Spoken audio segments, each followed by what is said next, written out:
He hid behind a column with binoculars, thinking he was clever in his surveillance. Then time stopped as three identical little boys with his eyes and smile stepped onto the helipad.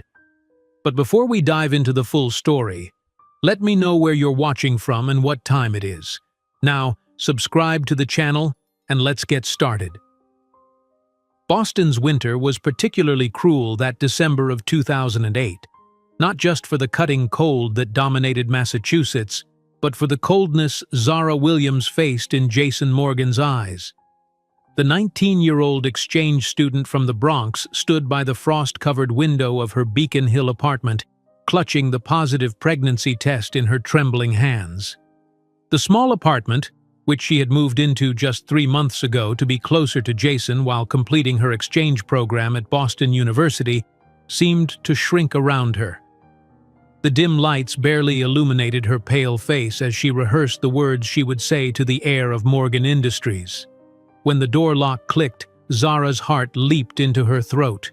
Jason Morgan entered, unwinding a cashmere scarf from his neck, his eyes immediately checking his Patek Philippe watch, a gesture that had once seemed charming but now felt like a countdown to something inevitable. "You said it was urgent," he stated flatly, not bothering with a greeting or a kiss. At 27, newly promoted to vice president of his family's billion-dollar company, Jason carried himself with the confidence of someone who had never heard the word no.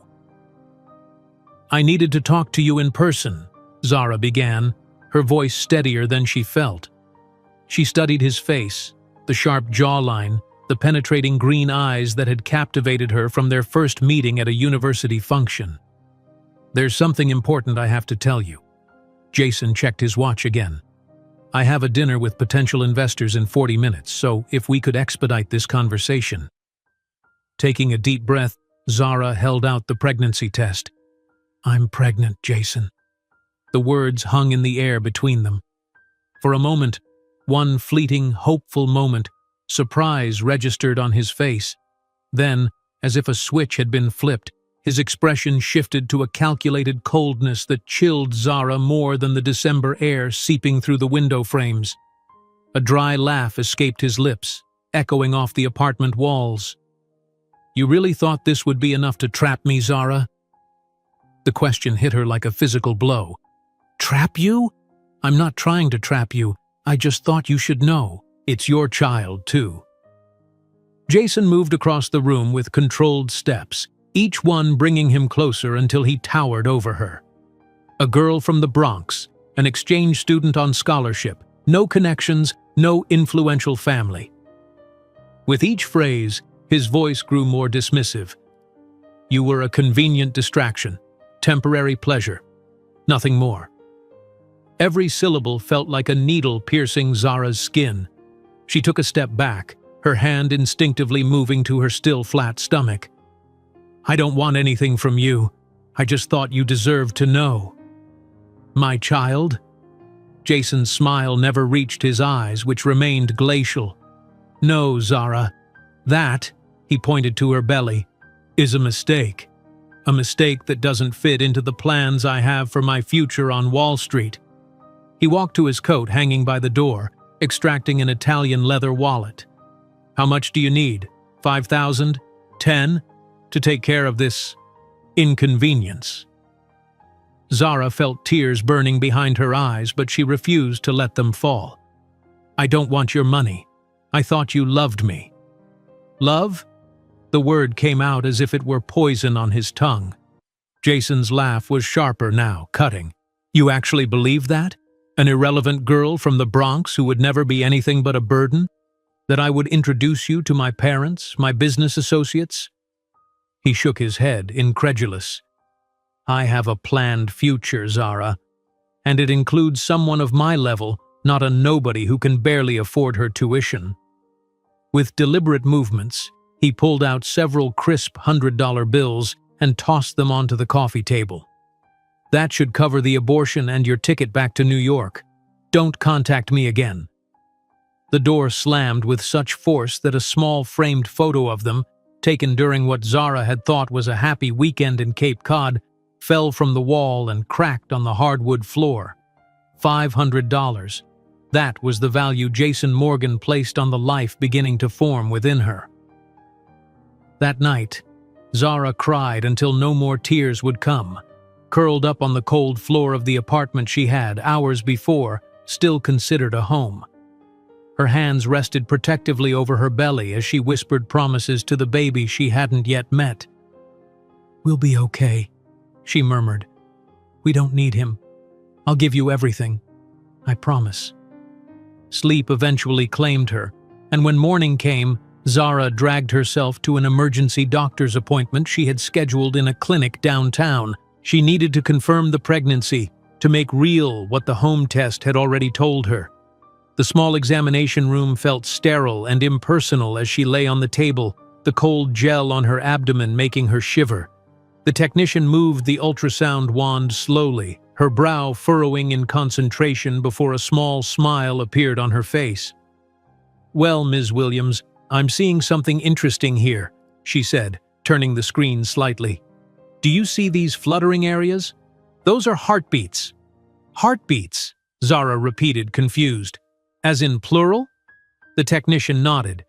"I'm seeing 3 distinct heartbeats. Congratulations, you're expecting triplets." The world seemed to stop spinning for a moment. "Triplets?" Zara whispered, her voice barely audible. 3 babies. 3 lives that Jason had dismissed as an inconvenience worth only $500. The news that should have been devastating for an abandoned young woman transformed into the spark of determination Zara needed. That same afternoon, she packed her few belongings, took the $500 Jason had left, not for an abortion, but as the first investment in her children's future, and bought a one-way ticket back to New York. When she arrived at the small apartment in the Bronx, her mother, Elaine, a nurse who worked double shifts so her daughter could study, opened the door with surprise and then concern as she took in Zara's tear-stained face. "Baby, what happened? Why aren't you in Boston?" Sitting at the small kitchen table, Zara told her everything: Jason's rejection, the pregnancy, the triplets. She watched her mother's expression shift from disappointment to worry to fierce protectiveness. "I'm going to make this work, Mom," Zara promised, her voice stronger than it had been in days. "They will never have to beg for recognition." The following months were brutal. Pregnant with triplets, Zara secured 2 jobs: receptionist during the day at a small software company in downtown Manhattan and telemarketing from home at night. She slept only 4 hours a night but continued her business administration studies online, determined not to abandon her education. Each morning she battled severe morning sickness before boarding the crowded subway to Manhattan, where no one offered a seat to the increasingly pregnant young woman. During lunch breaks, she would eat cheap sandwiches on the emergency stairwell, reviewing study materials or making notes about inefficiencies she noticed in the company's processes. At 7 months, when her body could no longer sustain the exhausting routine, she received a call that would change everything. One of the programmers at the company where she worked as a receptionist had noticed the notes Zara made during breaks: ideas for process optimization, digital marketing strategies, app concepts. "You have talent, Zara," said Mark Stevens, a veteran programmer, approaching her desk one evening as she was preparing to leave. "I'm leaving to start my own startup and need someone who understands both business and people. I'm willing to bet on you." He handed her a business card with his personal number. "Call me when you're ready. The position will wait for you, even after the babies arrive." In April 2009, while still recovering from the difficult delivery of the triplets, Elijah, Ethan, and Ezra Williams, Zara began working remotely for the newly founded Stevens Solutions, receiving not just a salary, but a small equity stake in the company. On a particularly difficult night when all 3 babies were crying simultaneously and she was fighting against exhaustion, Zara looked at the identical faces of her sons, all with Jason's penetrating green eyes, and made a promise. "One day, the man who rejected us will see his own reflection in the faces of the children he abandoned. And when that day comes, it won't be us begging for a place in his life, but him realizing the empire he lost by considering us unworthy." What Jason Morgan couldn't imagine that December night was that the $500 he tossed onto the coffee table would transform into the first investment of a billion-dollar technology empire, built by the woman he considered irrelevant. The $500 burned in Zara's pocket as she stepped off the bus in the Bronx, one hand resting protectively on her still flat stomach. 3 heartbeats, 3 lives. The reality hadn't fully sunk in yet, but the determination in her steps was unwavering as she walked the familiar blocks to the apartment building where she had grown up. Her mother's face when she opened the door told Zara everything she needed to know about how she looked, exhausted, heartbroken, but somehow still standing. "Baby, what happened?" Elaine Williams asked, ushering her daughter inside the small 2-bedroom apartment that smelled of antiseptic and the chicken soup that was perpetually simmering on the stove. "Why aren't you in Boston?" Zara set her single suitcase down, the weight of it nothing compared to the burden she now carried. "I need to find a job, Mom, and a doctor here in New York." Elaine's nurse's eyes narrowed, taking in her daughter's pallor and the protective way she held her abdomen. "Zara, tell me what's going on." That night, sitting at their scratched kitchen table under the flickering fluorescent light, Zara told her mother everything about Jason's cruel words, about the 3 heartbeats, about the $500 that represented the sum total value he placed on their children. Elaine's face had cycled through disappointment, shock, anger, and finally settled into a determined expression that Zara recognized from mirrors. "And what will you do now?" "I'm going to make this work, Mom," Zara said, her voice finding its strength. "They will never have to beg for recognition from anyone, especially not from him." The next morning, despite her mother's protests that she should rest, Zara was up before dawn, scanning job listings on their shared desktop computer. By afternoon, she had printed 15 copies of her resume at the local library and was pounding the pavement in Manhattan, the January wind cutting through her too thin coat. The first 10 interviews went nowhere. The moment hiring managers saw a young, unmarried, pregnant black woman from the Bronx, their expressions shifted subtly.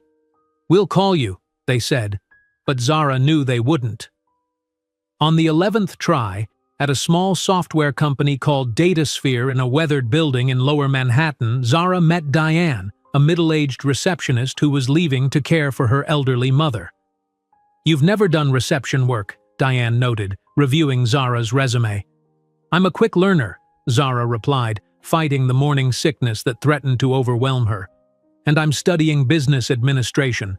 I understand professional environments." Something in Zara's determination must have resonated with Diane, who nodded slowly. "The pay isn't great. $14 an hour, 9 to 5, Monday through Friday." "I'll take it," Zara said immediately. That evening, she secured her second job, telemarketing for a credit card company, working remotely from 8 p.m. until midnight. Between the 2 positions, she would make just enough to contribute to her mother's rent and save a little for the babies. February brought morning sickness so severe that Zara often had to excuse herself from the reception desk to vomit in the office bathroom. She lost weight despite the growing life inside her, and dark circles formed permanent half-moons under her eyes. "You should tell them you're pregnant," her mother advised one night, watching Zara study for an online exam at 2 in the morning after finishing her telemarketing shift. "They can't fire you for that." Zara shook her head. "They'll find another reason. I need this job, Mom." March came with a small raise at DataSphere and the first visible signs of her pregnancy. Zara bought loose blouses at a thrift store and wore her mother's old cardigans to hide her changing body. During lunch breaks, while other employees chatted in the break room, she sat alone on the emergency stairwell, eating peanut butter sandwiches and making notes in a worn composition book. She observed everything about the company: inefficient email workflows, outdated marketing materials, clunky customer service protocols. In her notebook, she drafted improvements, redesigned processes, sketched ideas for a more user-friendly website. "What are you always writing?" asked Mark Stevens one day, startling her on the stairwell. The veteran programmer was respected throughout the office, known for his brilliant mind and no-nonsense attitude. Zara quickly closed her notebook. "Nothing important, just some ideas." Mark raised an eyebrow. "About?" Something in his genuine interest made Zara hesitate, then slowly open her notebook again. "I noticed that when customers call about technical issues, they get transferred at least 3 times before reaching someone who can help. I think if we reorganized the phone tree and created a knowledge base for common problems." For the next 15 minutes, she explained her ideas while Mark listened intently, occasionally nodding. When she finished, he was looking at her differently. "How long have you been our receptionist?" 2 months, sir. "And you've already identified problems that our management team has missed for years." He studied her for a moment. "Business administration, right? Where were you studying?" "Boston University, exchange program." The mention of Boston still stung. "I'm continuing online now." In April, at her 5-month checkup, the doctor's concerned face sent a spike of fear through Zara. "Your blood pressure is too high, Ms. Williams, and you're underweight for a triplet pregnancy." "I'm eating whenever I can," Zara explained, exhaustion evident in her voice. "These babies are taking everything you have," the doctor said gently. "You need more rest, better nutrition. How many hours are you working?" Zara looked away. "About 16, plus studying." The doctor's pen stopped moving on her chart. 16 hours? With triplets? That's dangerous for all 4 of you." That night, Zara cried in the bathroom, trying to muffle the sound so her mother wouldn't hear. How could she work less when they barely had enough to cover the basics? The small bedroom she'd converted into a nursery still needed cribs, diapers, formula. The list of expenses seemed endless. 2 days later, Mark Stevens stopped by the reception desk at closing time. "Walk with me, Zara," he said, not a question. Outside, as they strolled slowly down the street, Mark spoke carefully. "I couldn't help noticing you're pregnant." Zara stiffened, preparing for the worst. "Yes, I should have disclosed it during the interview. That's not why I brought it up." Mark stopped walking. "I'm leaving Datasphere, starting my own company, Stevens Solutions. We'll focus on creating more efficient software for small businesses." Zara nodded, unsure why he was telling her this. "I need someone who understands both the technical and human sides of business. Someone who can see problems others miss and envision practical solutions." He looked directly at her. "I want to offer you a position." Zara blinked in disbelief. "As a receptionist?" "As an administrative consultant, working remotely, flexible hours, better pay." He smiled slightly. "And a small equity stake in the company." "Equity?" Zara repeated, the word foreign on her tongue. "Why would you offer that to someone like me?" "Someone like you?" Mark echoed. "You mean someone intelligent, observant, and hardworking? You have talent, Zara. I'm just the first person to notice." The subway ride home that night felt different. For the first time in months, Zara allowed herself to imagine a future beyond survival. Mark's offer meant she could quit telemarketing, work from home after the babies came, and still contribute to her courses. When her triplets were born in early July, Elijah, Ethan, and Ezra, the delivery was complicated and dangerous. Zara hemorrhaged badly, requiring emergency surgery and blood transfusions. "We almost lost you," her mother said tearfully beside the hospital bed. "You fought so hard to stay with them." 3 tiny babies in the NICU, all with tubes and monitors, all with Jason's startling green eyes. Zara was allowed to touch them only briefly, her fingers tracing their miniature features. "Hello, my warriors," she whispered through tears. "We made it." The hospital bill came a week later, $137,000. Zara stared at the number, her hands shaking. "Insurance will cover some," her mother assured her, "and there are programs for the rest." But Zara had already started calculating how many hours, How many projects, how many years it would take to pay this debt while raising 3 babies alone. When the triplets were stable enough to come home, Zara transformed her bedroom into a nursery, moving her own mattress to the living room. 3 second-hand cribs crowded the small space, and a makeshift desk sat in the corner where she could work while watching the babies. Mark visited once they were settled, bringing 3 identical stuffed bears and a laptop for Zara. Looking around at her organized chaos, breast pump parts drying on a rack, 3 feeding charts taped to the wall, her work notes neatly stacked beside a pile of diapers, he nodded approvingly. "You manage 3 babies better than most CEOs manage their companies," he observed. 2 weeks later, at 3 in the morning, all 3 babies crying simultaneously, Zara reached her breaking point. Exhausted beyond measure, she hadn't slept more than 2 consecutive hours in days. Her breasts ached from pumping, her C-section scar throbbed, and her eyes burned from staring at spreadsheets for Stephen's solutions. She gathered all 3 infants into her arms, their tiny faces red with hunger and discomfort, and simply held them, her own tears falling onto their blankets.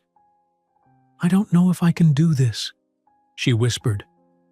Then she looked down at their faces, at Elijah's determined brow, Ethan's intelligent eyes, Ezra's sensitive mouth, all with those penetrating green eyes that reminded her daily of the man who had deemed them unworthy. In that moment, rocking her sons in the dim light of a Bronx apartment, Zara made a promise. One day, the man who rejected us will see his own reflection in the faces of the children he abandoned, and when that day comes, it won't be us begging for a place in his life, but him realizing the empire he lost by considering us unworthy. While signing her first contract for a small equity stake in the newly founded Stevens Solutions, Zara couldn't imagine that she was planting the seed of what would become, in 15 years, one of the most innovative technology companies in the world. While signing her first contract for a small equity stake in the newly founded Stevens Solutions, Zara couldn't imagine that she was planting the seed of what would become, in 15 years, one of the most innovative technology companies in the world. For now, her focus remained on the immediate challenge ahead, giving birth to 3 healthy babies. The April morning when Zara went into labor was unseasonably cold. Rain pounded against the windows of the taxi that rushed her to Mount Sinai Hospital, her mother clutching her hand as contractions came faster than expected for a first pregnancy. "Too early," Zara gasped, only 32 weeks along. "They're not ready." "You've prepared for this," Elaine soothed, though fear tightened her voice. "The doctors know you're carrying triplets. They'll take care of all of you." The next 12 hours became a blur of pain, medical terms, and mounting complications.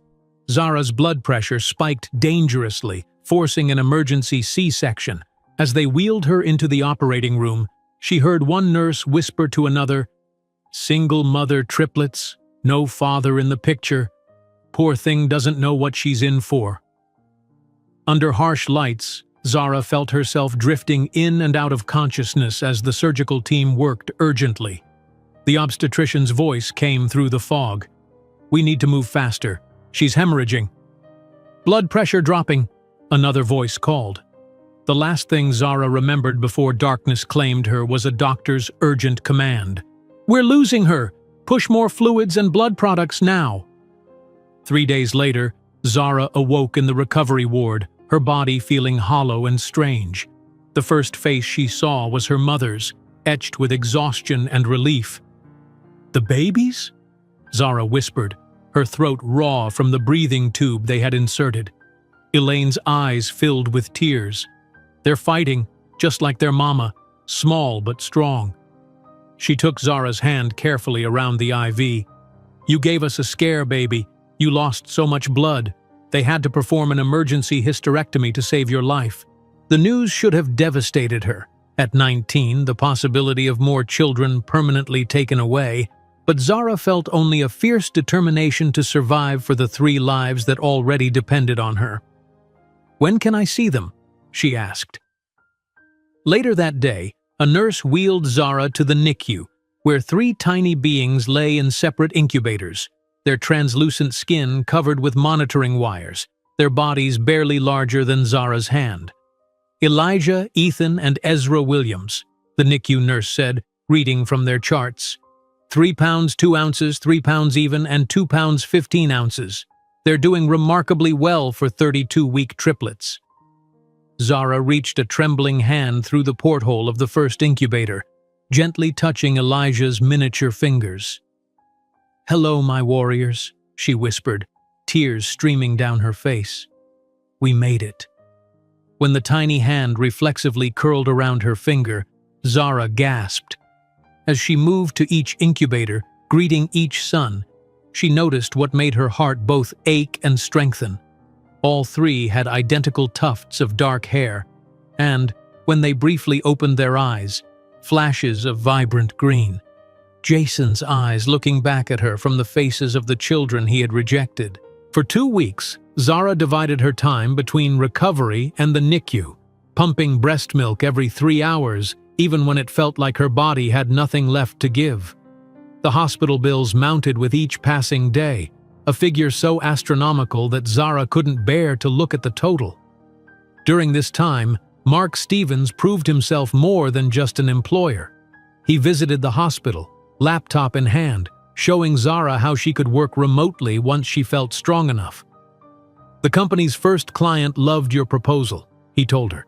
"They want you managing their account when you're ready." On a particularly difficult day, when Ezra stopped breathing momentarily and had to be resuscitated, Zara found herself in the hospital chapel, not praying but making promises to herself and her sons. "We will not just survive this," she whispered to the empty room. "We will thrive. You'll never know the feeling of being unwanted." By early May, the triplets had gained enough weight to come home. The small Bronx apartment had been transformed.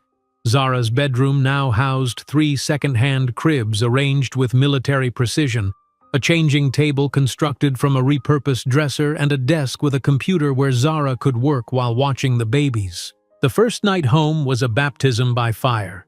Without the support of hospital staff, Zara and her mother tag-teamed feeding, changing, and soothing.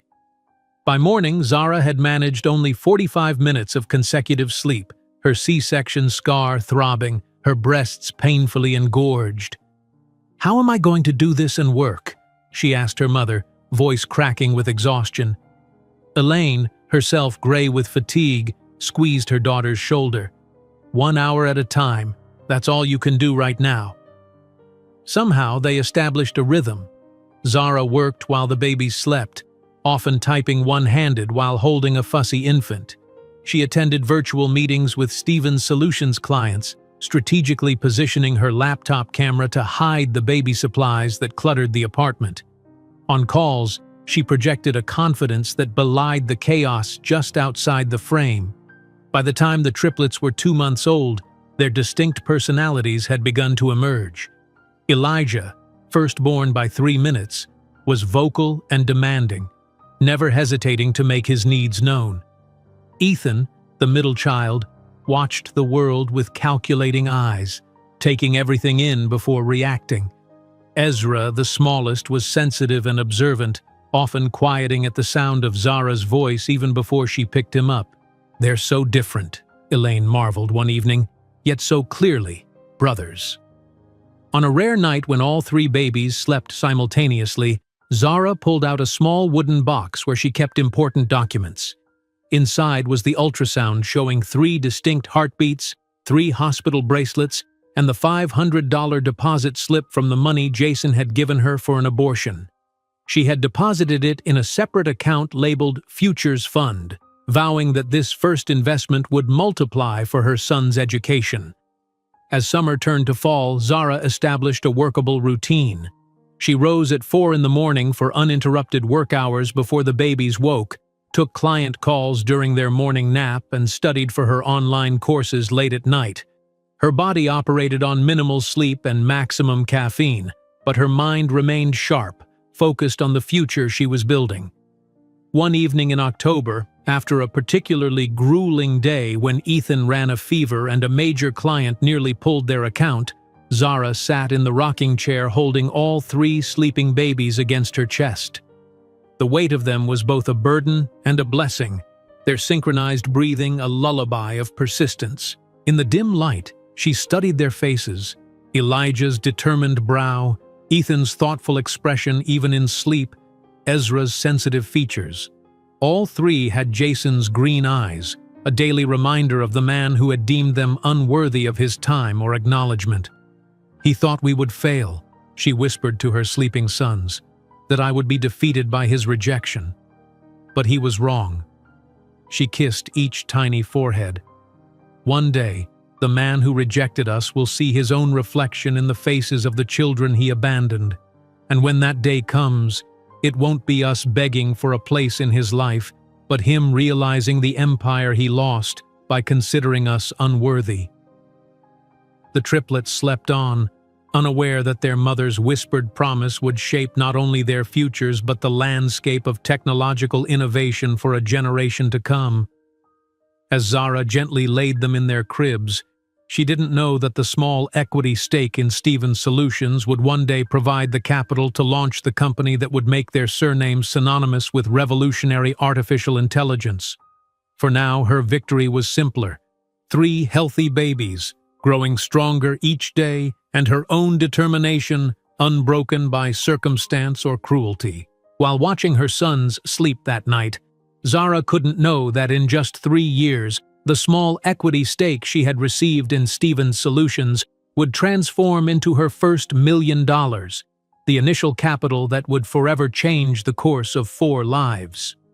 While watching her sons sleep that night, Zara couldn't know that in just 3 years, the small equity stake she had received in Stevens Solutions would transform into her first $1 million, the initial capital that would forever change the course of 4 lives. Those 3 years passed in a blur of milestones, both personal and professional. The triplets grew from fragile infants into sturdy toddlers with matching curls and mischievous smiles. Zara completed her business degree online, often studying in the pre-dawn hours while the boys slept.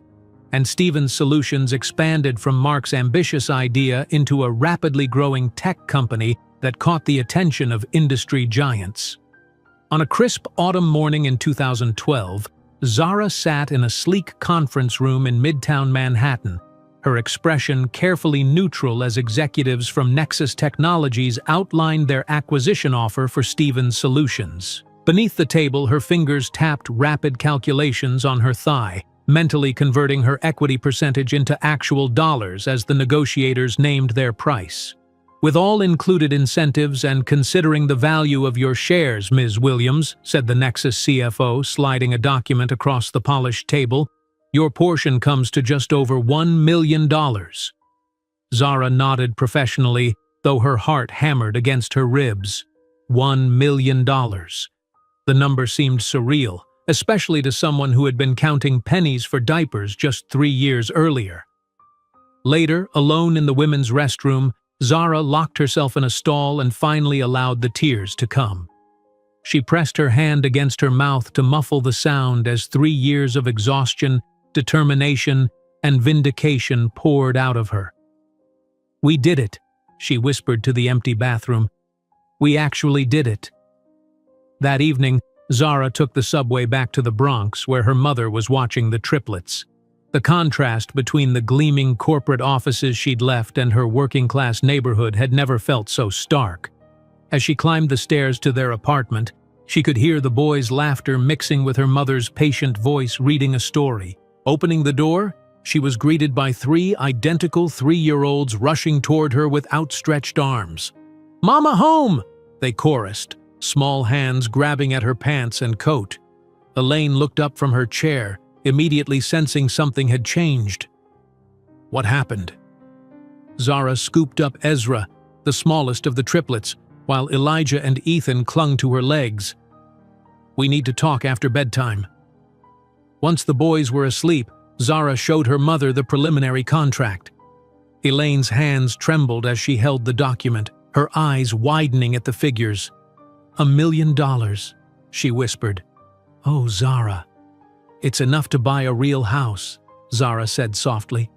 Good schools for the boys. Maybe you could finally retire. Elaine shook her head in disbelief. When I think about that night you came home from Boston, broken-hearted, pregnant, with just those $500. Best investment I ever made, Zara replied with a small smile. The next morning, rather than heading to the Stevens Solutions office, Zara took her laptop to a quiet cafe. The triplets were at their preschool program, a special one for gifted children that Zara had scraped together tuition for, recognizing early signs of exceptional intelligence in all three boys. She opened a blank document and titled it Triforce Tech Business Plan.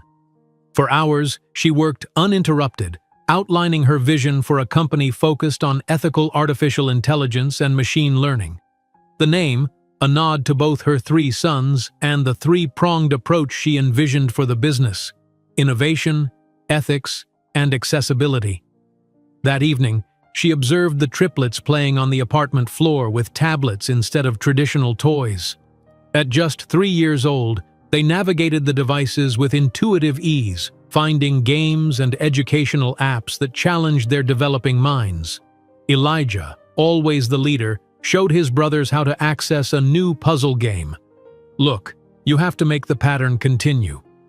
Ethan, analytical and methodical, quickly grasped the underlying logic. It goes red, blue, green, red, blue, green. See the pattern? Ezra, the most creative of the three, found an unexpected solution. What if we make our own pattern instead? Watching them, Zara felt a certainty solidify within her.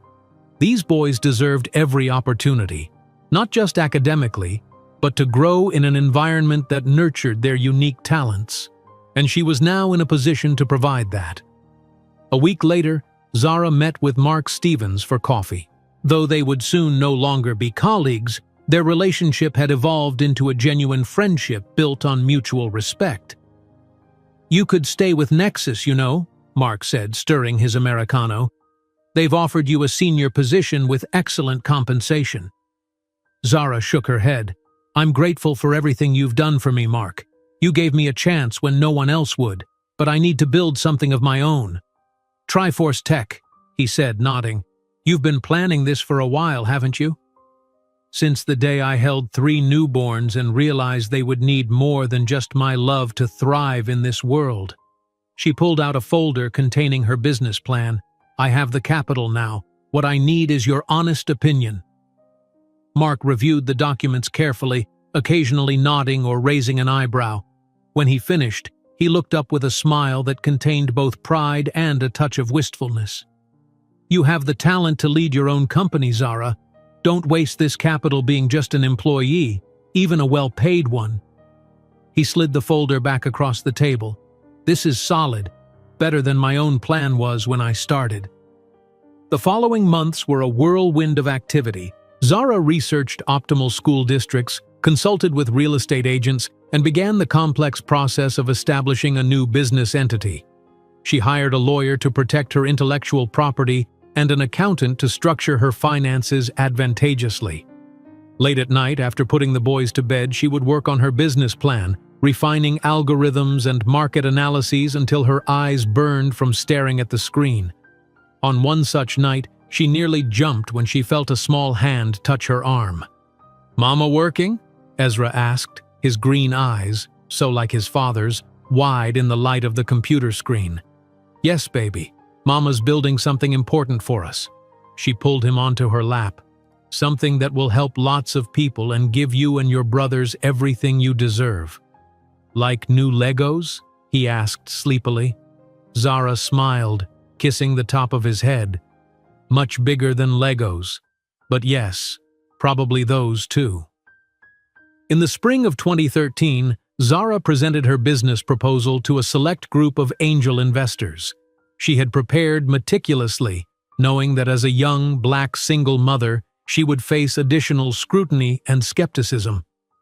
"Your AI concept is intriguing, Ms. Williams," said one investor, an older man with steel gray hair. "But I have to ask, How do you plan to manage a startup while raising triplets on your own? The room fell silent, several investors shifting uncomfortably at the directness of the question. Zara met his gaze steadily. The same way I managed to graduate with honors while working 2 jobs and caring for 3 newborns, she replied evenly. The same way I helped grow Stevens Solutions into a company valuable enough for Nexus Technologies to acquire. She paused, letting her words sink in. My children aren't a liability, sir.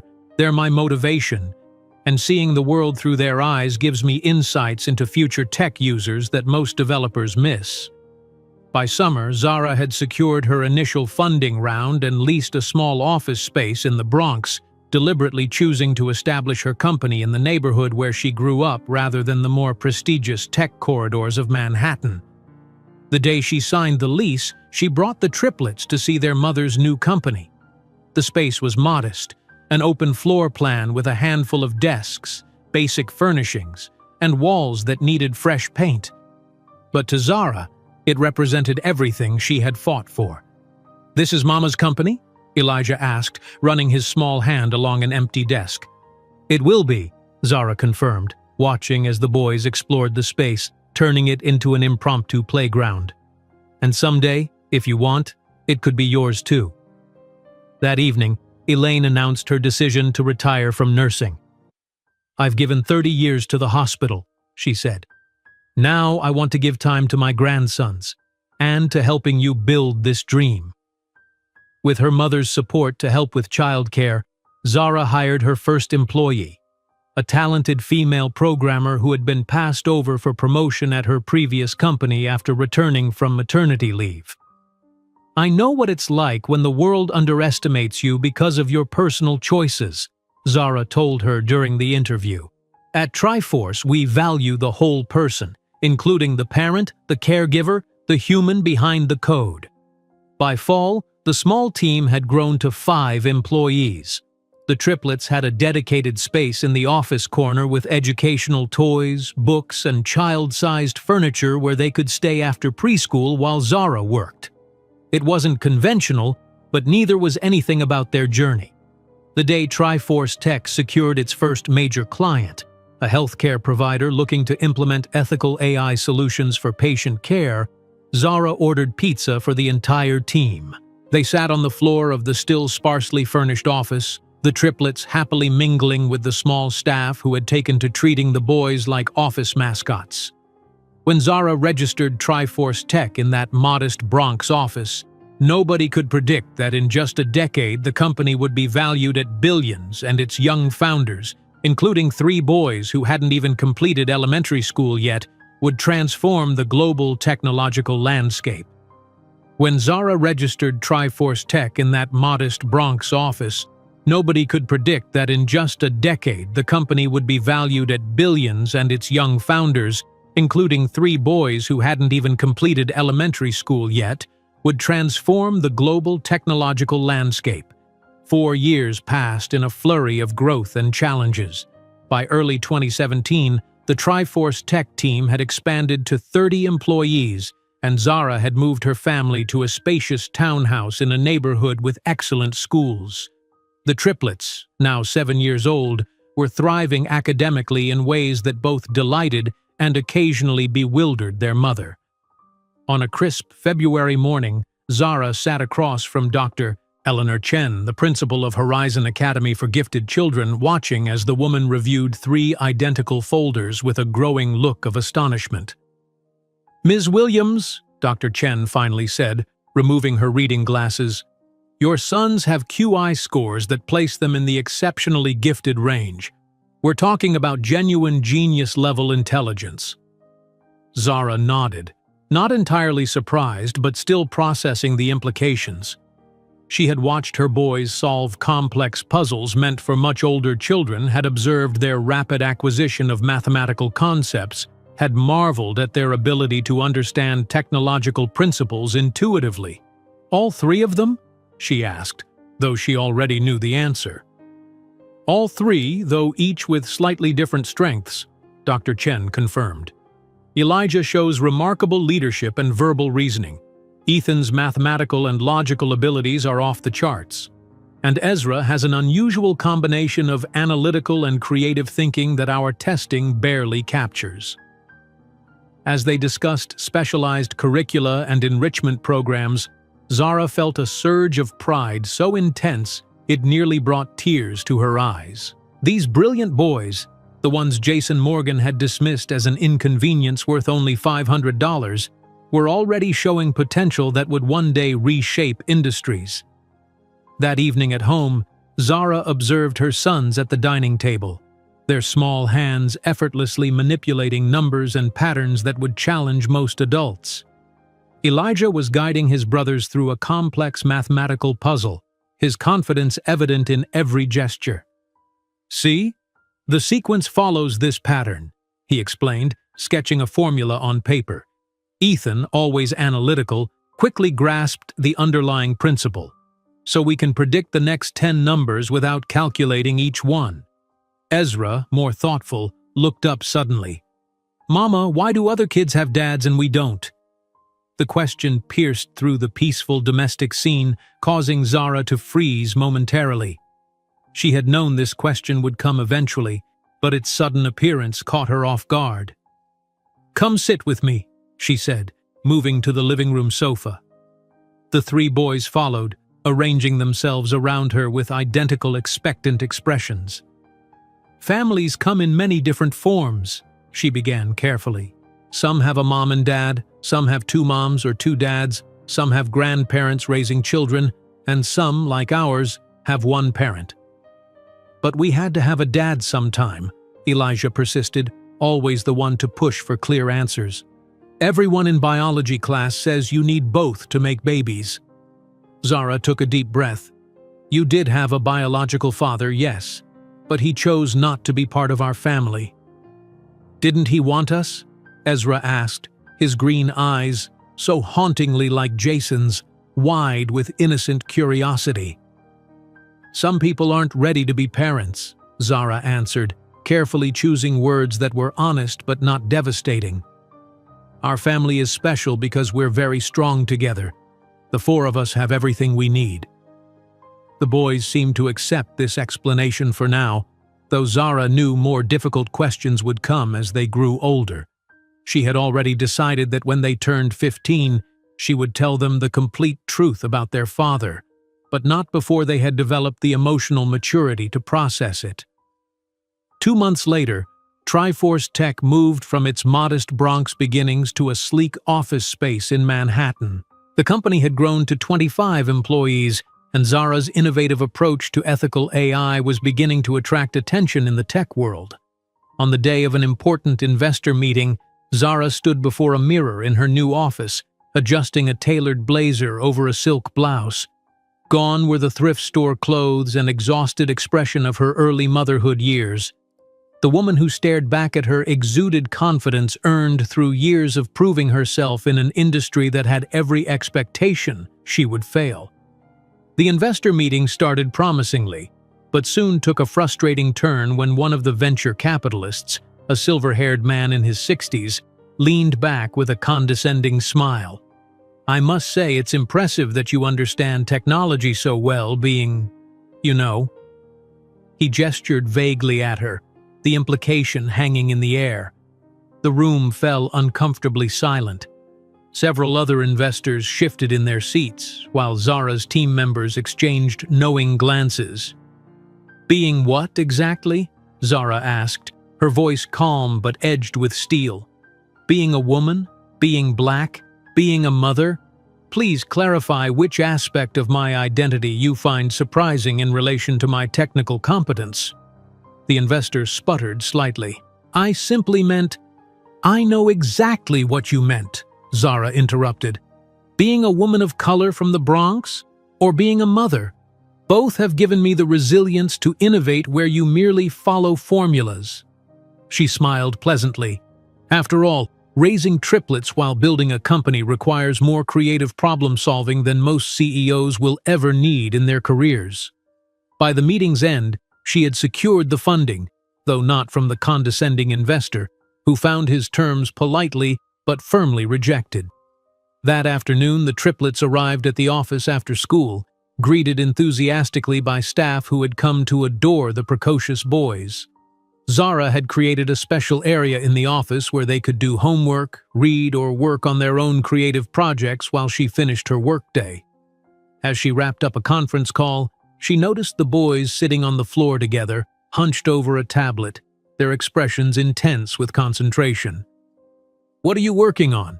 she asked, joining them. "We're trying to make the computer recognize patterns better," Elijah explained.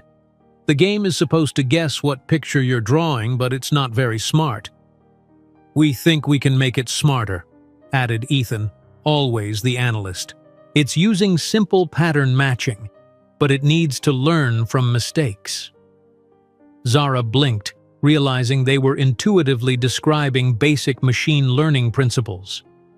"That's actually a complex concept in artificial intelligence," she explained, sitting down with them. "It's called machine learning." "Can we learn how to do it?"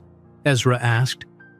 That evening marked the beginning of a new tradition, pizza and code nights, where Zara would teach her sons basic programming concepts while they shared dinner in the office conference room. The boys absorbed the information with astonishing speed, soon moving from simple exercises to more complex challenges. A month later, tech industry publication Innovate Now featured Triforce Tech in a cover story titled "The Revolutionary Ethical Approach to AI." The article highlighted Zara's unique business model and the company's commitment to developing artificial intelligence that prioritized human well-being over profit. The triplets read the article about their mother's company with growing understanding of her work's importance. "You're changing how computers think," Elijah said with pride. "I'm trying to ensure they think in ways that help people, not harm them," Zara explained. Seeing their fascination, Zara created a small laboratory space within the company specifically for the boys to explore their ideas. It became their favorite place, where after school they would experiment with code and concepts far beyond their years. One evening, as the office had emptied except for a few dedicated programmers, Ethan spotted an error in a senior developer's code. "This won't work," he said simply, pointing to the screen. "The loop never ends." The programmer, initially amused by the 7-year-old's confidence, checked the code and was stunned to find Ethan was right. The infinite loop would have caused significant problems if deployed. Later that night, watching her sons sleep in their beds, Zara felt a bittersweet pang. These extraordinary minds, this brilliance that grew more evident each day, Jason would never know what he had walked away from. He would never experience the pride of seeing these boys solve problems that challenged adults, never hear their insightful questions or witness their kindness toward each other. As she closed their bedroom door, Zara couldn't help but wonder if somewhere in Boston, Jason Morgan ever thought about the inconvenience he had rejected, ever questioned what might have become of the child he'd paid to disappear. Little did he know that in just 5 years, algorithms created by those small hands would transform Triforce Tech into the world leader in ethical artificial intelligence, attracting the attention of those who had once underestimated her. As she closed their bedroom door, Zara couldn't help but wonder if somewhere in Boston, Jason Morgan ever thought about the inconvenience he had rejected, ever questioned what might have become of the child he'd paid to disappear. Little did he know that in just 5 years, algorithms created by those small hands would transform Triforce Tech into the world leader in ethical artificial intelligence, attracting the attention of those who had once underestimated her. Those 5 years passed with astonishing speed. By 2022, the triplets had reached their 12th birthday, growing into articulate, thoughtful young men whose intellectual capabilities continued to surpass even Zara's ambitious expectations. Though identical in appearance, all three still sporting the piercing green eyes that marked their paternity, their personalities had diverged in fascinating ways. On a bright Tuesday morning in the Triforce Tech laboratory, the three boys huddled around a holographic display, animated discussion punctuating the quiet hum of advanced computing equipment. "The pattern recognition is still too rigid," Elijah argued, gesturing emphatically at the data stream. As always, he took the lead, his confidence shaping the conversation. It's following the parameters exactly as we programmed them, but it's not learning from exceptions. Ethan, analytical as ever, adjusted his glasses and pointed to a specific section of code. What if we modified the feedback loop here? Instead of binary success-failure metrics, we could implement a sliding scale of outcomes. Ezra, quieter than his brothers but no less engaged, had been watching the exchange with thoughtful intensity. What if the problem isn't in the feedback mechanism at all? He suggested softly.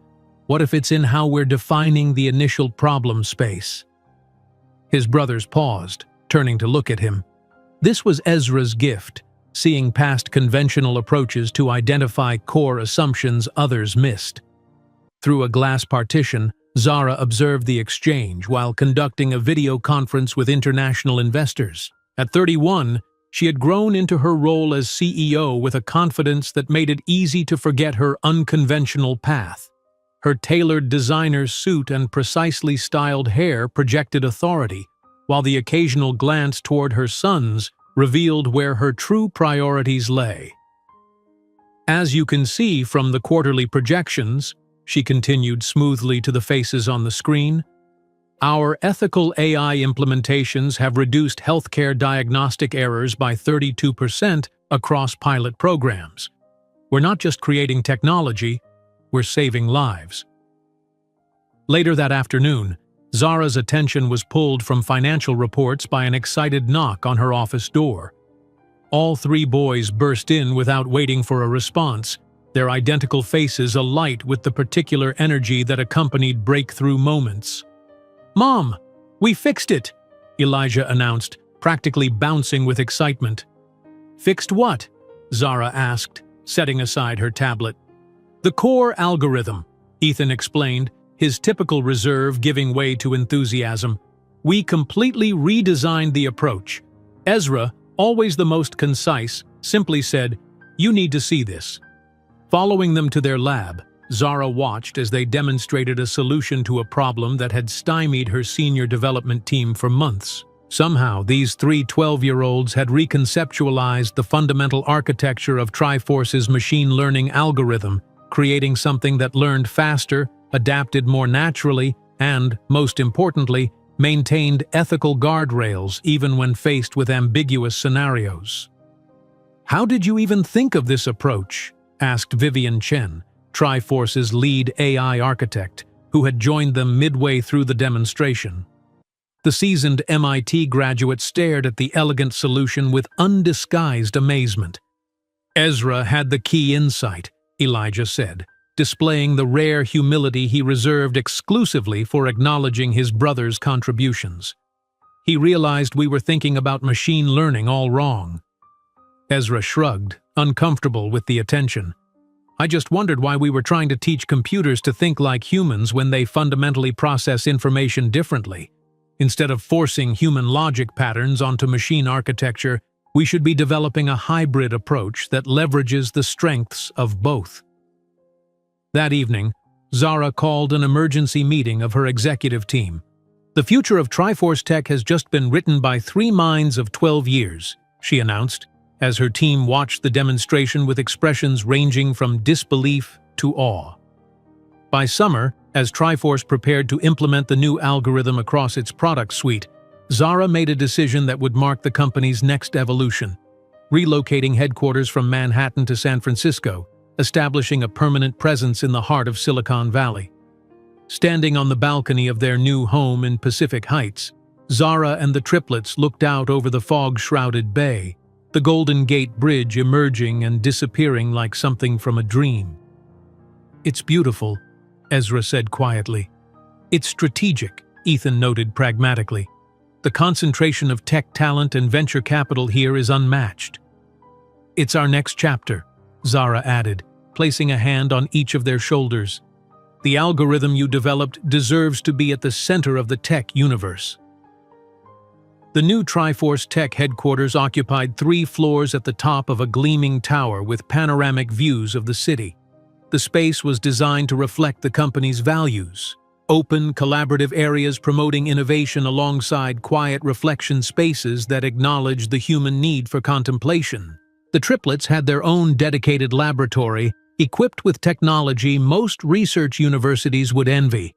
On a rainy afternoon several months after the move, while the boys were at school, Zara found herself doing something she rarely allowed, searching for information about Jason Morgan.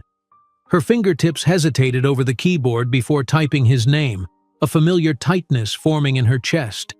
The search results painted a clear picture.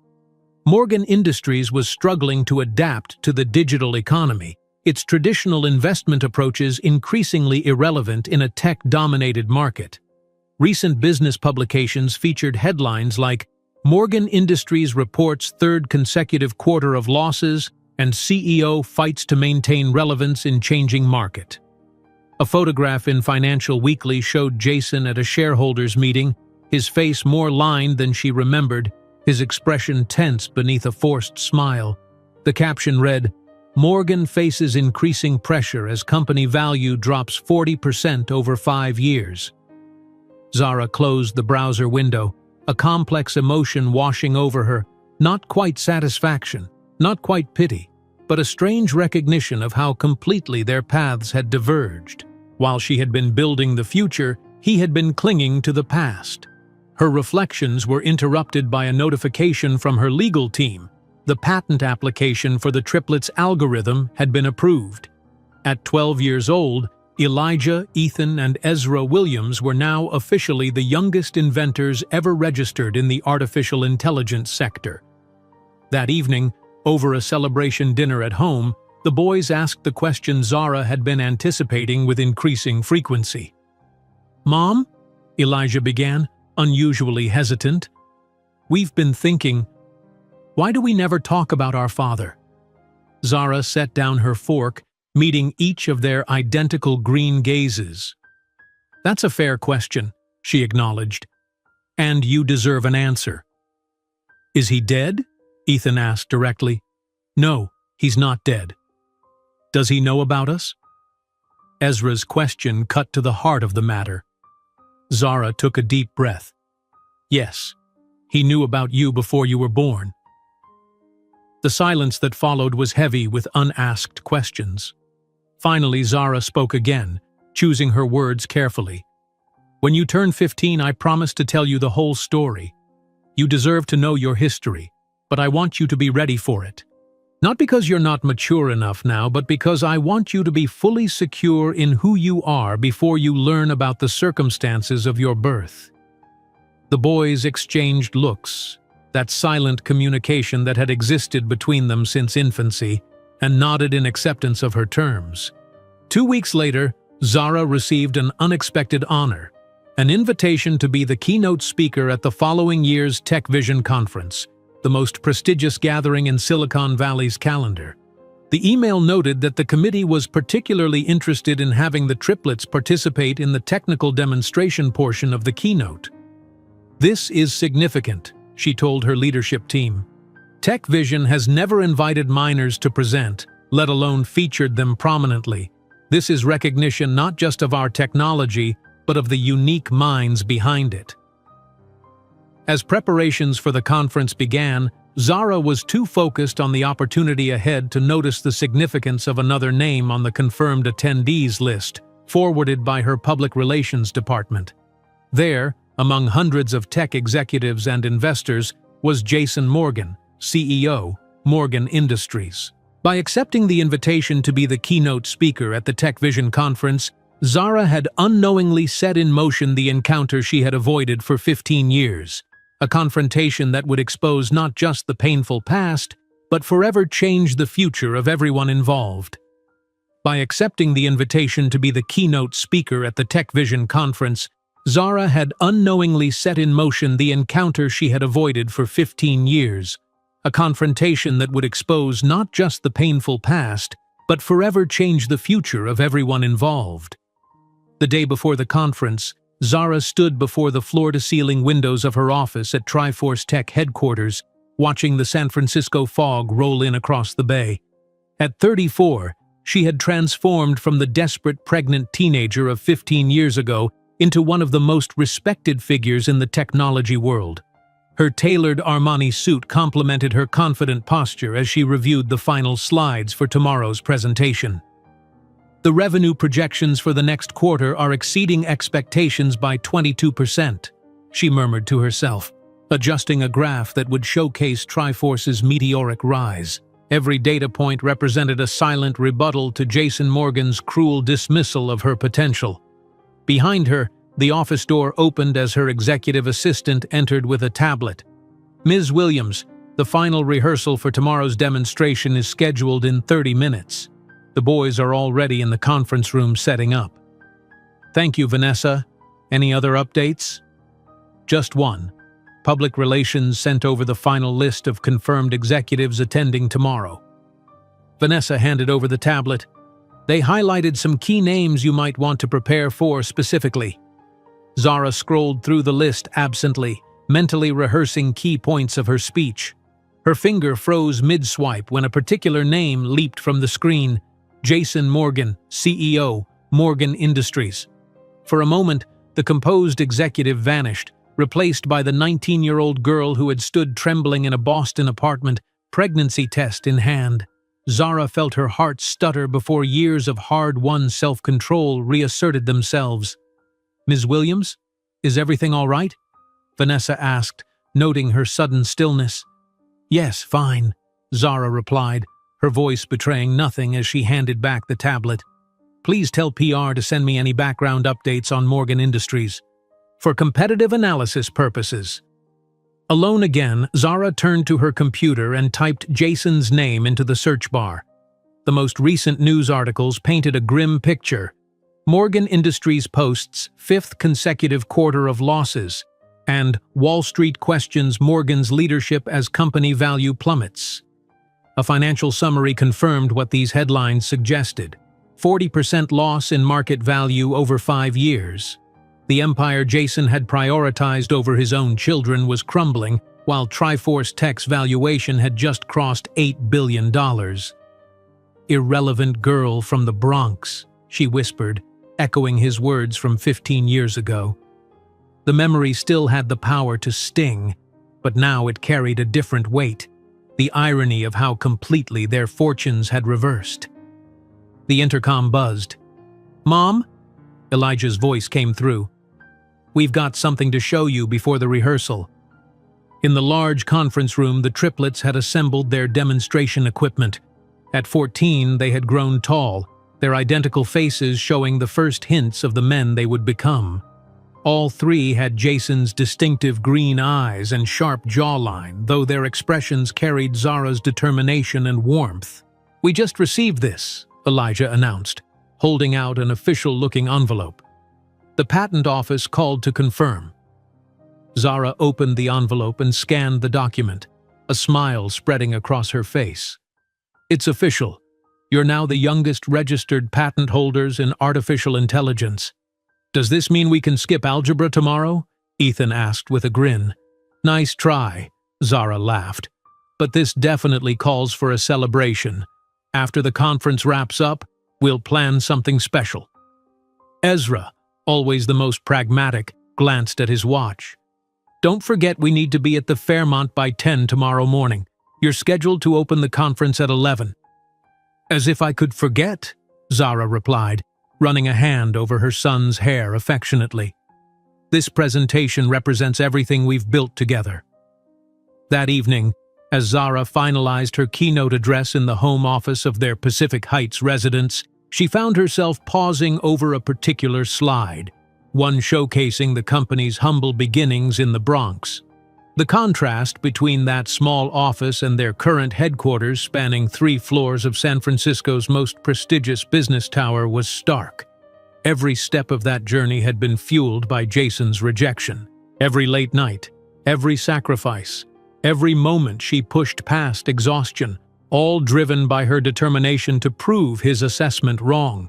Now, unknowingly, he would sit in the audience while she demonstrated exactly what the irrelevant girl had accomplished.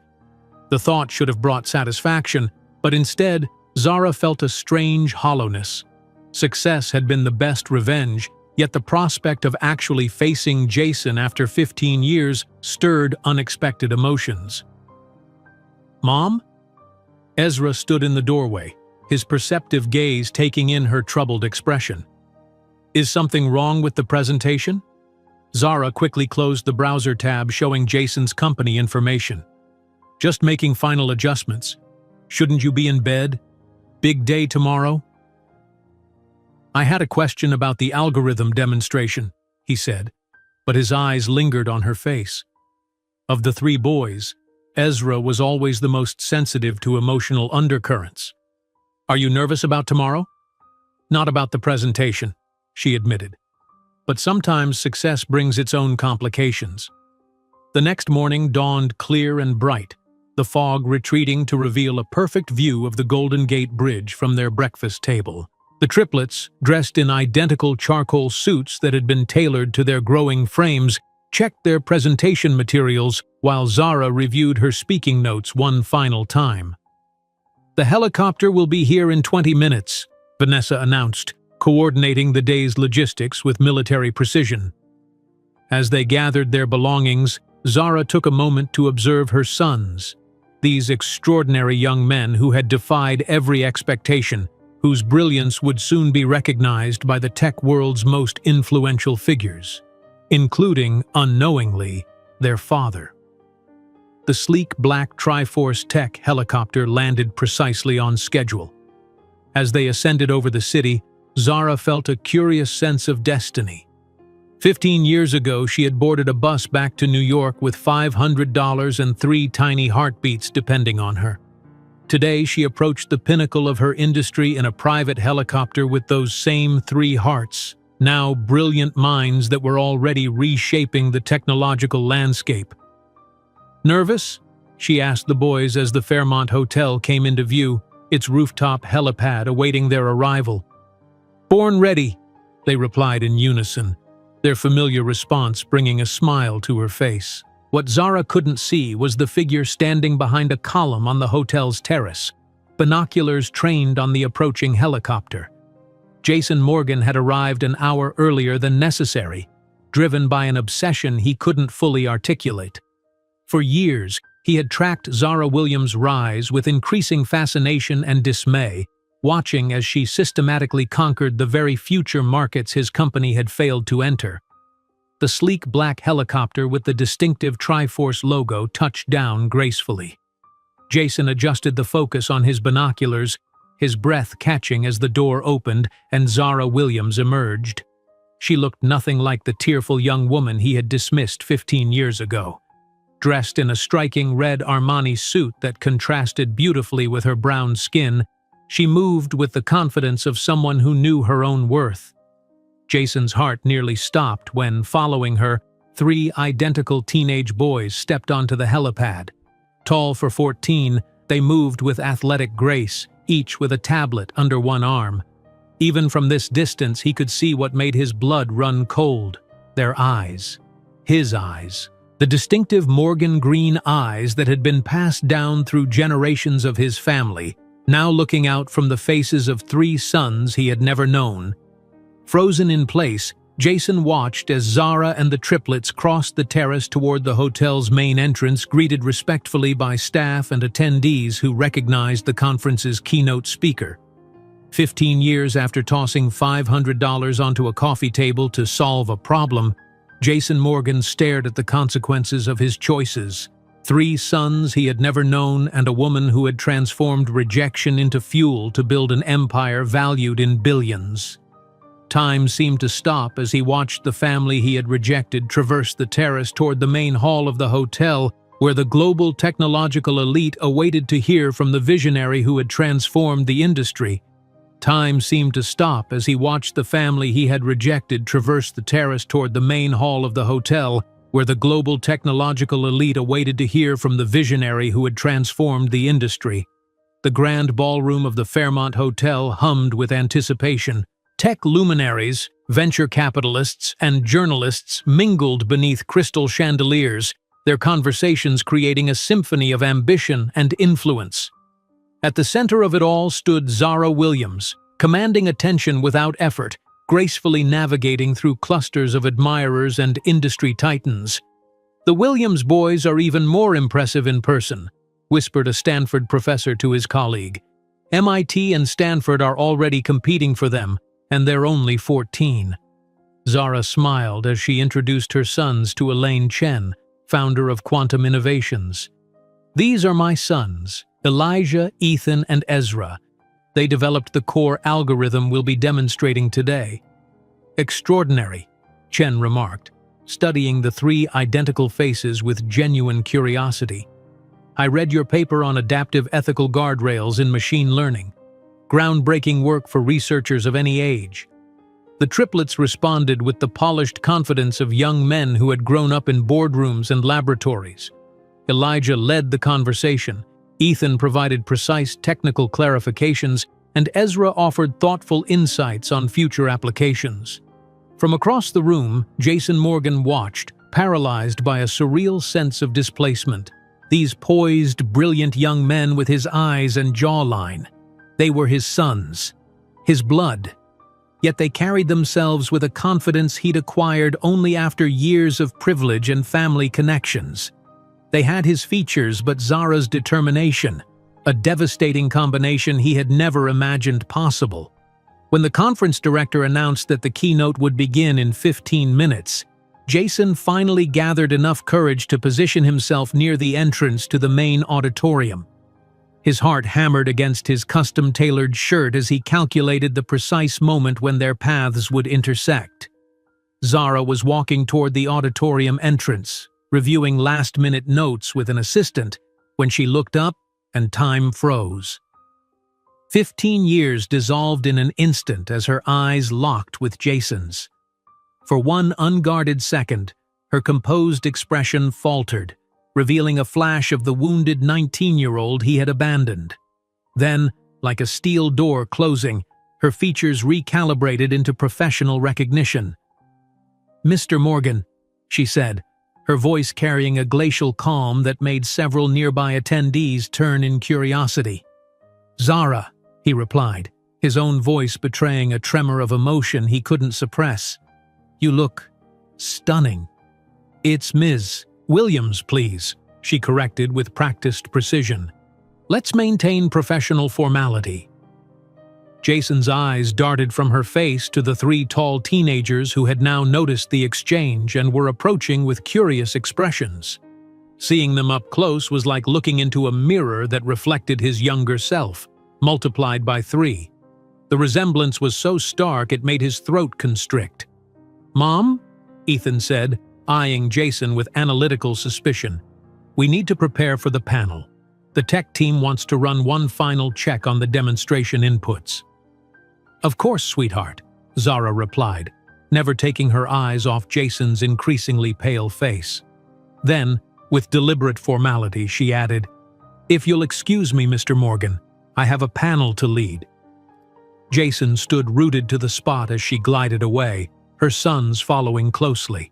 The confidence in her stride, the authority in her voice, the respectful attention her sons showed her, all of it was so far removed from the desperate young woman who had clutched a positive pregnancy test in that Boston apartment. The main auditorium filled quickly, executives and innovators jostling for prime seats. Jason found himself moving as if in a trance, selecting a position that offered a clear view of the stage while keeping him partially obscured in the audience. His phone vibrated repeatedly with messages from his executive team. Morgan Industries stock had dropped another 3 points that morning, but he ignored them, fixated on the stage where techs were making final adjustments. When Zara took the stage, the audience erupted in applause. She commanded the massive space with natural authority, her red suit a striking contrast against the minimalist stage design. Behind her, a massive screen displayed the Triforce Tech logo, 3 interlocking triangles that, Jason now realized with a jolt, symbolized her 3 sons. "The future of artificial intelligence isn't just about computational power," Zara began, her voice clear and confident. "It's about ethical boundaries and human-centered design. At Triforce Tech, we've pioneered an approach that places ethical considerations at the core of AI architecture, not as an afterthought. As she outlined Triforce's revolutionary approach to machine learning, Jason found himself simultaneously impressed by her technical mastery and devastated by the realization of what he had discarded. Each achievement she highlighted, each breakthrough she described, was a silent rebuke to his cruel dismissal. When the triplets joined her on stage for the technical demonstration, the audience's response was electric. The three teenagers moved with synchronized precision, explaining complex algorithmic principles with remarkable clarity. Their demonstration showed how Triforce's technology was transforming healthcare diagnostics, education accessibility, and climate modeling simultaneously. "The adaptive learning matrix you're seeing," Elijah explained to the rapt audience, "allows the system to maintain ethical guidelines even when processing novel scenarios. Traditional AI would prioritize efficiency over ethical considerations," Ethan continued, "but our architecture embeds ethical decision-making into the foundational code."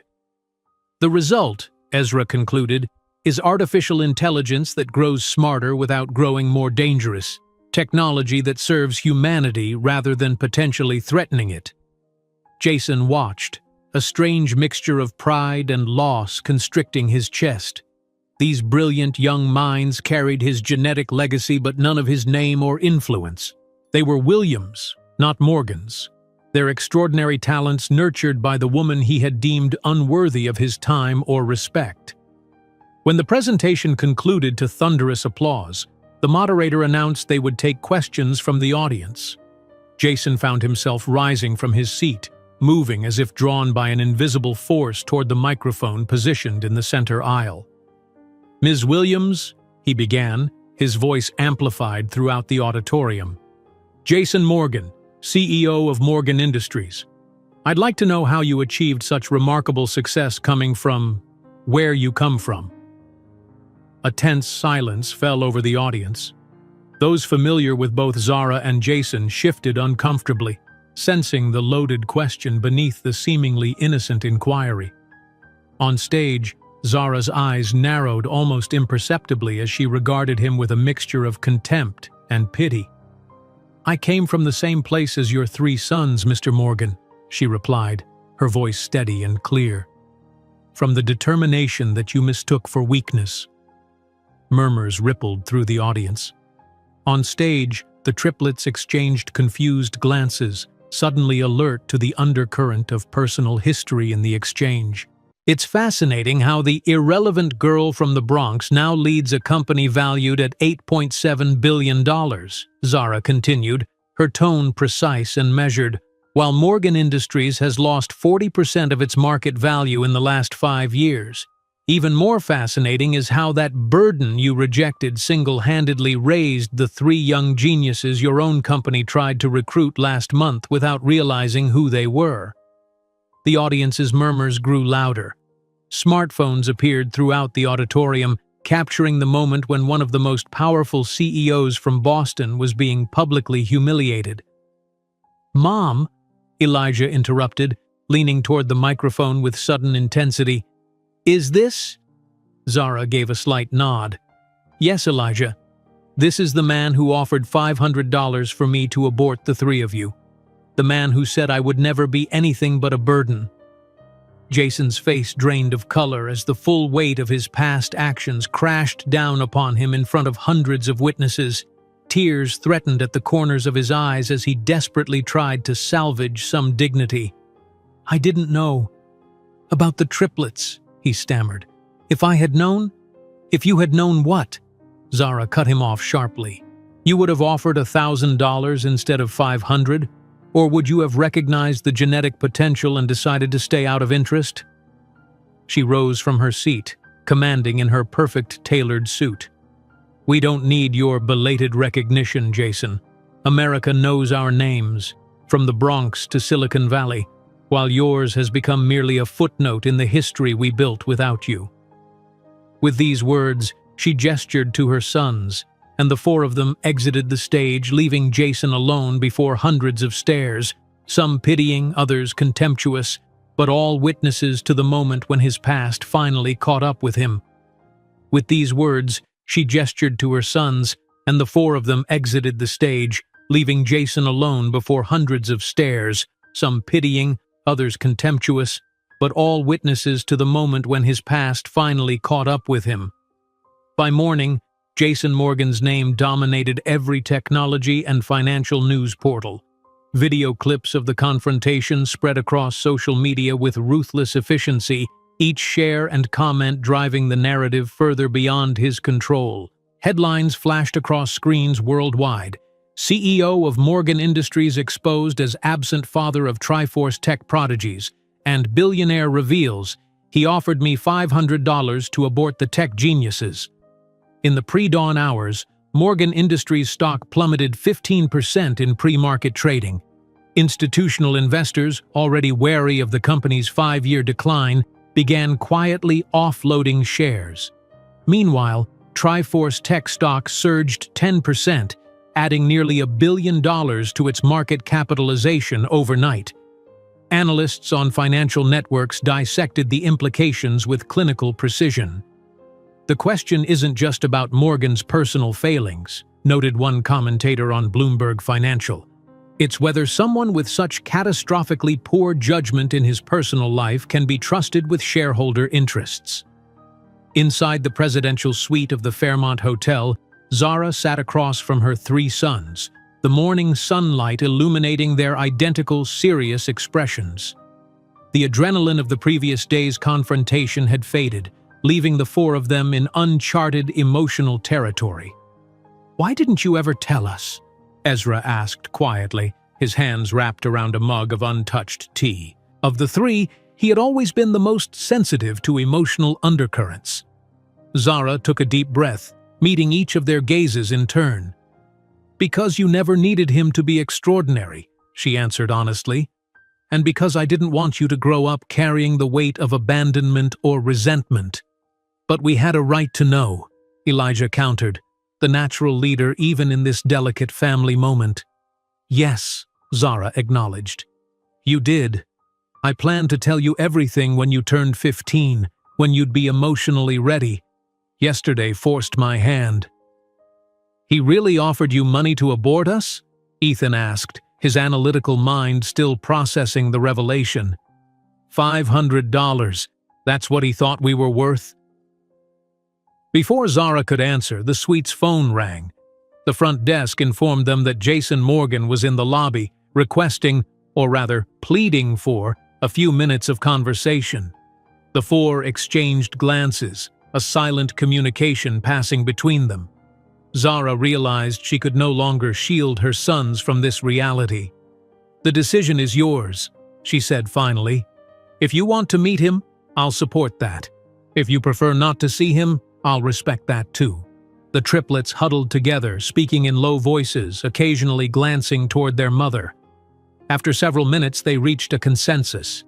"We want to meet him," Elijah announced, "but on our terms. Not in private, not in this suite where he could manipulate the situation." "The hotel restaurant," Ethan suggested pragmatically. "Public, neutral territory." "And you'll be with us the entire time," Ezra added, reaching for his mother's hand. 30 minutes later, Jason Morgan sat across from the family he had rejected, his appearance a stark contrast to the previous day. His eyes were red-rimmed, his designer suit rumpled as though he'd slept in it, if he'd slept at all. The confident business titan had vanished, replaced by a man visibly broken by the consequences of his choices. "Thank you for seeing me," he began, his voice barely recognizable. "I know I don't deserve this." "We don't deserve this either," Elijah replied coldly. "So we're even." Jason swallowed hard, his eyes darting between the 3 boys, his sons, with a hunger that couldn't be disguised.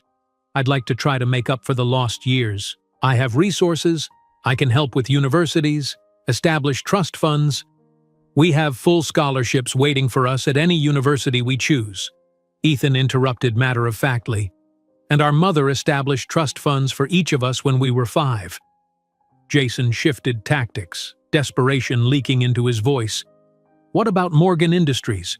You're my legitimate heirs. You could eventually take over." Zara, who had been silently observing, couldn't contain a small, incredulous laugh. Jason, Morgan Industries is worth less today than the minority stake each of my sons already owns in Triforce. Why would they trade the future of technology for an obsolete company that refuses to innovate? The brutal reality of the situation finally penetrated Jason's defenses. He had nothing to offer this family. Not money, not opportunities, not even a worthy legacy to continue. "Then what do you want from me?" he asked, defeat saturating each word. Ezra, who had been quietly contemplating throughout the exchange, finally spoke. "Legal recognition, your name on our birth certificates, for medical history and family health records. But we don't want your surname." "And after that?" Jason persisted, a final spark of hope in his eyes. "After that, we go our separate ways," Zara replied with surprising calmness. "Not out of vengeance or hatred, Jason, simply because there's no room for you in the life we've built." "That's not fair," he protested weakly. "Fair?" Zara leaned forward, her composure intact but her eyes flashing. "Fair would have been you being there when I had complications during childbirth and nearly died delivering your sons. Fair would have been you staying up all night with sick babies while I worked 3 jobs. Fair would have been you contributing something beyond DNA." She stood, signaling the end of the conversation. "But life is rarely fair, Jason. The difference is that some of us accept the challenges and build something extraordinary, while others—" She looked directly at him. "Others discover too late what they threw away." As the 4 walked away, Jason remained seated, contemplating the emptiness of his choices. Through the restaurant windows, he could see the Triforce Tech helicopter waiting on the helipad, emblematic of everything he had lost. Hours later, back in his empty Boston office, Jason watched the continuing freefall of Morgan Industries stock in real time. His phone rang incessantly. Board members, investors, even his current fiancée, the daughter of a prominent Boston family, demanding to know if the rumors were true. On his computer screen, one final news item completed his humiliation. Triforce Tech announces $2 billion international expansion. CEO Zara Williams and Sons to ring NASDAQ opening bell Monday. Jason turned off the monitor and sat in darkness, finally understanding that his greatest failure hadn't been business-related but human. He hadn't just lost a family. He had lost the chance to be part of the future Zara had built despite him, and perhaps precisely to prove him wrong. Meanwhile, flying across the country toward New York, Zara watched her sons sleeping peacefully in the luxurious helicopter interior. The cycle was complete. The abandoned young woman with $500 in her pocket had transformed into the woman who needed no one's acknowledgement to validate her worth. Justice hadn't come through vengeance or confrontation, but in the most powerful form possible. An extraordinary life built on the ruins of abandonment, proving that true victory lies not in destroying the past, but in completely transcending it. Justice hadn't come through vengeance or confrontation, but in the most powerful form possible. An extraordinary life built on the ruins of abandonment, proving that true victory lies not in destroying the past, but in completely transcending it. 1 year later, San Francisco's skyline glittered against the twilight sky as Zara Williams stood at the window of her expanded executive office. The Triforce Tech Tower now dominated the cityscape, its distinctive 3-peaked logo illuminated against the darkening horizon. At 35, Zara had accomplished what most executives couldn't achieve in a lifetime, building a technology empire valued at over $10 billion that was reshaping how humanity interacted with artificial intelligence. "Your interview with Forbes is confirmed for tomorrow at 9, her assistant reminded her, placing a tablet on the desk. "They're featuring you on the cover of their Most Influential in Tech issue." Zara nodded, scanning the preliminary questions. "Make sure they understand the boys are off limits for photography. They can mention them, but no new images." Since the confrontation with Jason at the Tech Vision conference, Zara had become even more protective of her son's privacy. The media frenzy following the public revelation had eventually subsided, but the triplets, now 15, had experienced firsthand the uncomfortable spotlight that came with their unconventional origin story. "Mom?" Elijah's voice preceded him into the office. At 15, he had grown another 2 inches, his lanky frame beginning to fill out. His brothers followed close behind, all 3 sporting the same thoughtful expression. "We've been analyzing the financial reports," Ethan began, always direct. "And we noticed something concerning," Ezra finished, holding up his tablet. On the screen was a financial news headline. "Morgan Industries faces bankruptcy, shares down 80% since CEO scandal." Zara frowned. "Why are you tracking Morgan Industries?" The boys exchanged glances, that silent communication that had existed between them since infancy. "We've been thinking," Elijah said carefully, "about Jason Morgan." Zara stiffened slightly. After the confrontation and subsequent legal recognition, they had maintained no contact with Jason. As agreed, his name had been added to their birth certificates, but the triplets had kept the Williams surname. "What about him?" she asked, keeping her voice neutral. "What if we bought Morgan Industries?" Elijah proposed, his tone suggesting this wasn't a spontaneous idea, but something they had discussed extensively. Zara's expression shifted to genuine shock. "Buy Morgan Industries? Why would we even consider that? That company represents everything we've rejected." Ezra, always the most empathetic of the 3, stepped forward. "Not for vengeance, Mom. For transformation. We could convert it into something meaningful. Something that matters," Ethan added pragmatically. "The company has valuable assets and historical connections, just no vision or modern leadership." "We could transform it into a foundation," Elijah explained, warming to the topic. "The Triforce Foundation for Inclusive Innovation, supporting young people like you were, from the Bronx, from Boston, from anywhere, with potential but without resources." Zara looked at her sons with a mixture of surprise and admiration. Where she might have expected typical teenage concerns, they continued to demonstrate a depth of thinking that humbled her. "You're better people than I ever could have hoped to raise," she said softly.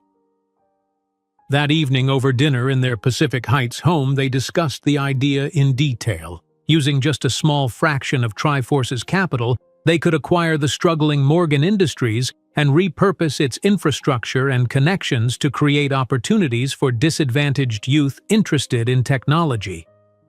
"The irony doesn't escape me," Zara admitted, twirling pasta on her fork. "Using the very company he chose over his children to create opportunities for children like you once were." "It's not about irony," Ezra insisted. "It's about making something good from something broken." 2 weeks later, Zara's legal team initiated confidential discussions with Morgan Industries' board of directors. The company's situation had become desperate, with bankruptcy looming and shareholders demanding action. The board, already dissatisfied with Jason's leadership following the public scandal, was receptive to acquisition talks. In Boston, Jason Morgan sat in his nearly empty office, papers for bankruptcy protection spread across his desk, a half-empty whiskey bottle keeping them company. The once powerful executive had aged a decade in the past year. His engagement had been broken, his social standing decimated, and his company, the dynasty his father had built and that he had chosen over his own children, was circling the drain. When his phone rang, the caller ID displayed a number he didn't recognize.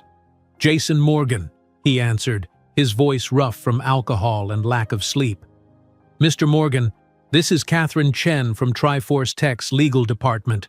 We have a proposition to discuss regarding Morgan Industries." The next morning, despite his hangover and rumpled appearance, Jason found himself in the Morgan Industries conference room, once the scene of his greatest triumphs, now feeling as hollow as his achievements. Across the polished table sat Zara and the triplets, all impeccably dressed in understated designer suits that highlighted the contrast between their rising fortunes and his decline. "Thank you for meeting with us," Zara began formally, her tone professional rather than personal.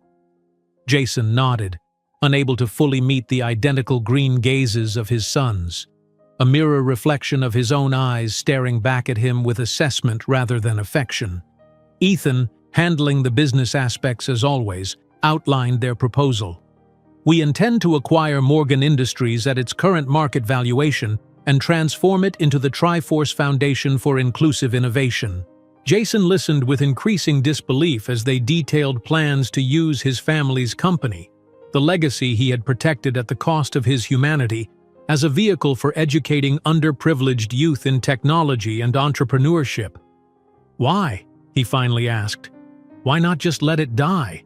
After what I did? Because that would be wasteful, Ethan replied practically. And petty, added Elijah. And it wouldn't help anyone, Ezra concluded. Zara watched her sons with quiet pride before addressing Jason directly. The foundation will require an experienced director, someone who understands traditional business networks and can translate them into opportunities for these students. Jason's brow furrowed in confusion. You're offering me a position? With strict oversight and specific performance metrics, Ethan clarified. Your experience has value, Mr. Morgan, even if your past choices don't. We need someone who understands the old guard well enough to help new voices penetrate it, Elijah explained. The proposal stunned Jason into silence. This wasn't the revenge he had expected. It was something far more profound and disarming. Not destruction, but reconstruction. Not punishment, but purpose. Why would you trust me with any part of this? He finally asked. Trust is earned, Zara replied evenly. This position would be your opportunity to begin earning it. 5 years later, the Triforce Foundation for Inclusive Innovation celebrated its 1,000th graduate.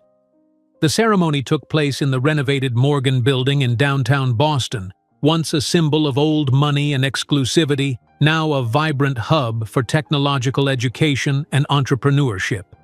On stage, Jason Morgan, now the foundation's director, his hair fully gray but his posture straighter than it had been in years, presented scholarships to a new cohort of students from underserved communities. Your background doesn't determine your potential, he told them, words that had become his mantra over the years. Your access to opportunity shouldn't either. From her seat in the audience, Zara watched the ceremony with complex emotions. The triplets, now 20 years old and splitting their time between MIT and Stanford, sat beside her, their accomplishments already expanding beyond even her ambitious dreams for them. As she observed Jason guiding a shy teenager from the Bronx, remarkably similar to where she had started, toward the scholarship recipient's seating area, Zara reflected on the journey that had brought them all to this moment. The cycle of rejection had been broken not with vengeance or resentment, but with something far more powerful, the transformation of a legacy of abandonment into a future of opportunities. And as the triplets, now brilliant students reshaping their fields before even graduating, applauded beside her, Zara finally understood that the true victory had never been about proving her worth to the man who rejected her, but in creating value far beyond what anyone could have imagined on that cold night in Boston 20 years ago. If you enjoyed today's video, I'm sure you'll love the next one. Don't waste time. Just click on the screen.